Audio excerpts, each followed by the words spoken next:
రాష్ట్రంలో rubber stamp పాలన నడుస్తోంది అని విమర్శించారు బండి సంజయ్. తెలంగాణలో కాంగ్రెస్ పార్టీ భ్రష్టు పట్టింది అన్నారు. 6 గ్యారెంటీలను రేవంత్ ప్రభుత్వం గాలి కొదిలేసిందని విమర్శించారు. సీఎంకి మంత్రులకి పాలనపై అసలు పట్టే లేదు అన్నారు బండి సంజయ్. కాంగ్రెస్ ప్రభుత్వంలో ప్రతి పనికి కమిషన్లు, అవినీతి నడుస్తోంది అన్నారు బండి సంజయ్.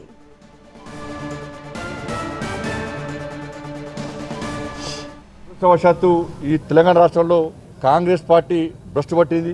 6 గ్యారెంటీలను గాలి కొదిలేసి తెలంగాణ ప్రజలను మోసం చేస్తున్నది.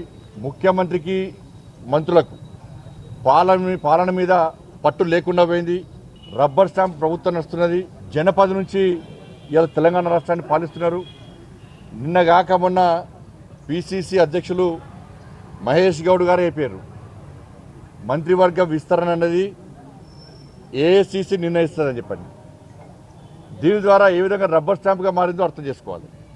మంత్రివర్గాల విస్తరణ అనేది ముఖ్యమంత్రి యొక్క విచక్షణాధికారం మీద ఆధారపడి ఉంటుంది. సరే, జాతీయ పార్టీ కాబట్టి కొన్ని సూచన సలహాలు తీసుకోవచ్చు, కానీ ఏఐసిసి నిర్ణయిస్తుందని చెప్పడం, దీని ద్వారా తెలంగాణ రాష్ట్రంలో కాంగ్రెస్ పార్టీ ఎవరి చేతిలో కొనసాగుతుందో ఒకటి అర్థం చేసుకోవాల్సిన అవసరం. అందుకే అవినీతి రాజ్యం వెళ్తున్నది. ఢిల్లీకి 10 జనవరికి మూటలు పంపుతున్నారు.